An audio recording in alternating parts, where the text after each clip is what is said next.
ముందు వీడియో చూసుంటే మీకు ఇన్ఫోసిస్ నుంచి నేను రిజైన్ చేశా అని తెలిసుంటుంది.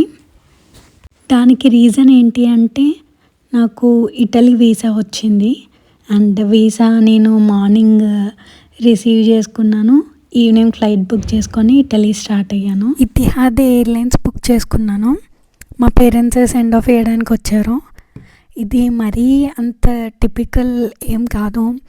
లైక్ మనం యూఎస్ వెళ్తుంటే ఎక్కువ ఫీల్ అవ్వాలి. బట్ ఓన్లీ కాన్ఫిడెన్స్ ఏంటంటే నా దగ్గర టికెట్కి డబ్బులు ఉంటే చాలు, నాకు ఇష్టమైనప్పుడు నేను వచ్చేస్తా, ఇష్టమైనప్పుడు వెళ్తా. ఓన్లీ ఆ కాన్ఫిడెన్స్ తోటే వెళ్తున్నా. సో అంత ఎమోషనల్ ఏం అవ్వలేదు నేను. ఇంకా ఫ్లైట్ కోసం వెయిట్ చేస్తున్నా. ఇతిహాద్ నేను అంతకుముందు చాలాసార్లు ఇంటర్నేషనల్ ట్రావెల్ చేశాను.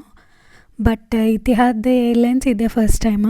నాకు చాలా మంచిగా అనిపించింది. ఫుడ్ అయితే మస్తు టేస్టీగా ఉంది.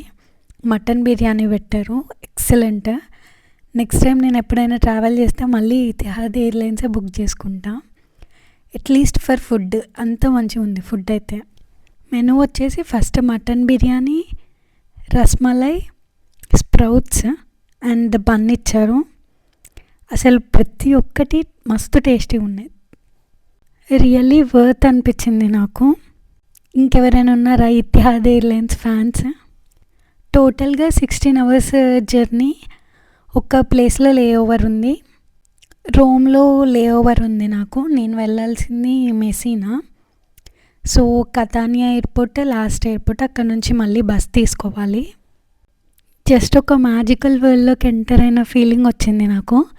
ఇది రోమ్ ఎయిర్పోర్ట్. స్టార్టెడ్ ఇటలీ వచ్చేసాను. ఇక్కడ మోస్ట్లీ మనము బస్లోనే జర్నీ చేస్తుంటాము.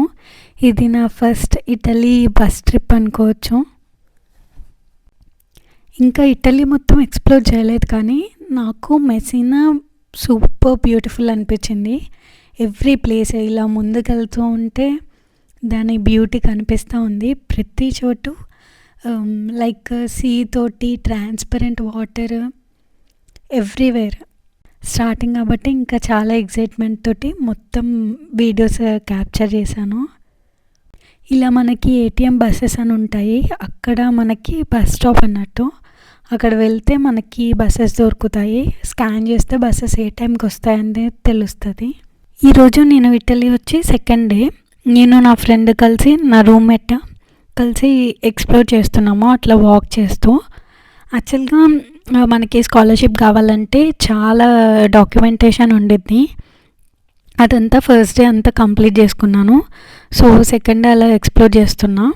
నేను ఆ డాక్యుమెంటేషన్ వీడియోస్ కూడా ముందు అన్నీ క్లియర్గా ఎక్స్ప్లెయిన్ చేస్తాను. మనం ఏం చేయాలి స్కాలర్షిప్ రావాలంటే, ఇక్కడికి వచ్చిన తర్వాత ఏ ప్లేసెస్కి వెళ్ళి ఏ డాక్యుమెంట్స్ చేయించుకోవాలనేది అంత క్లియర్గా మెన్షన్ చేస్తాను. ఇది మా యూనివర్సిటీ, సెంట్రల్ యూనివర్సిటీ అన్నట్టు. చాలా 3 క్యాంపస్లు ఉంటాయి ఇక్కడ. ఇది ఆర్ట్స్ అండ్ సైన్స్ వాళ్ళకి. ఇంజనీరింగ్ క్యాంపస్ వేరే ప్లేస్లో ఉండిద్ది, అది కూడా ఒకరోజు చూపిస్తాను.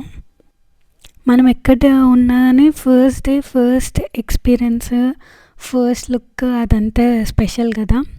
అలానే ఇప్పుడు నాకు same feeling. Inside the campus వెళ్ళాను. ఆ వీడియో నెక్స్ట్ వీడియోస్లో పోస్ట్ చేస్తాను. ఫుల్ రాయల్ ఫీల్ ఉండిద్ది. కాలేజ్ ప్యాలెస్ లాగా ఉండిద్ది. అది ఒక మంచి ఎక్స్పీరియన్స్. నెక్స్ట్ ఇక్కడ నుంచి కొంచెం సీ దగ్గరికి వెళ్తున్నాము, జస్ట్ అట్లా చిల్ అవ్వడానికి. చూడండి, అంటే ఫస్ట్ డే కదా, ఆల్వేస్ స్పెషల్. లైక్ ఇక్కడ కనిపించేవి అందరికీ అంటే నార్మల్ డైలీ పీపుల్కి అదంతా కామన్. బట్ ఇది ఫస్ట్ టైం కాబట్టి ఆ సీని, షిప్స్ని అంతా క్యాప్చర్ చేసుకుంటున్నా. ఫస్ట్ టైం మనకి ఇవన్నీ అంత కామన్ కాదు కదా. మౌంటైన్స్ అంతా చాలా బ్యూటిఫుల్గా ఉంది. ఈ బ్యూటిఫుల్ ట్రాన్స్పరెంట్ వాటర్ అండ్ ఆ మౌంటైన్స్ చూస్తుంటే ఒక హెవెన్లో ఉన్నట్టు అనిపించింది.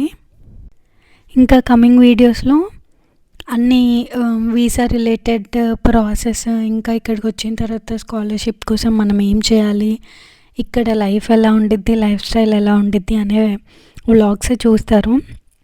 అండ్ ఇప్పటి నుంచి కంటిన్యూస్గా రెగ్యులర్గా వ్లాగ్స్ చేసి పోస్ట్ చేయడానికి ట్రై చేస్తాను. మీకు ఏమైనా డౌట్స్ ఉన్నా కానీ కింద కామెంట్ చేయండి, నాకు తెలిసినంత వరకు ఆన్సర్ చేయడానికి ట్రై చేస్తాను. ఇలా నా డే 2 స్టార్ట్ అయింది. ఇటలీలో ఒక మంచి ఎక్స్పీరియన్స్. ఇండియాలో సీస్ చాలా అగ్రెసివ్, అంటే పెద్ద పెద్ద అలలు వస్తున్నాయి కదా, ఇక్కడ మాత్రం చిన్న చిన్న అలలు వస్తాయి. కాకపోతే డెప్త్ కొంచెం లోపలికి వెళ్ళగానే చాలా డెప్త్ ఉండిద్ది. అండ్ వాటర్ మొత్తం ట్రాన్స్పరెంట్. ఈ మెసీనా బోర్డర్ మొత్తం ఇట్లా మౌంటైన్స్ తోటి ఉండిద్ది, సరౌండ్ అయ్యి. రియల్లీ ఇంత బ్యూటిఫుల్ ప్లేస్లో నన్ను ఉంచినందుకు గాడ్కి థ్యాంక్ యూ.